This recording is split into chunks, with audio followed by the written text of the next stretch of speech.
Barkanmu da haɗuwa da ku a cikin darasi na uku, magana dangance da aske gashi. Yau za mu yi magana ne dangance da aske gashin hamata, maza da mata.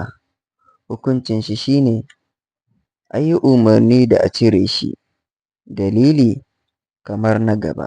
Ka ga kamar yadda gashin gaba shi ma aka yi umarni da a aske shi, shi ma na hammata haka aka yi umarni da a aske shi.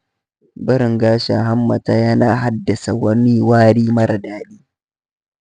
Duk wanda yake da gashin hammata, ko da sau ɗaya ne, ko da daidai sakan ɗaya ne, ya shinshini hammatarsa za shi ji wani wari, wanda warin ko shi ba zai burge shi ba balle na kusa gare shi.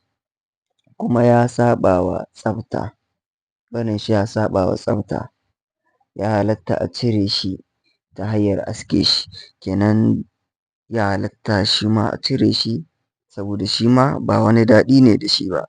Idan har kana da gashin hammata, to ka shinshini hammatanka ko da daidai da sakan ɗaya ne zuwa biyu, kai ma sai ka ji ba daɗi. To ballantana a ce ka bar gashi har ya yi wari, da ka zo kusa da wani ya ji warin, ka ga za ka cutar da mutane kuma ka cutar da kanka. Don haka shi ma gashin hammata ya halatta da a cire shi idan ya yi yawa. Allah ya sa mu dace, sai mun haɗu da ku a cikin darasi na huɗu.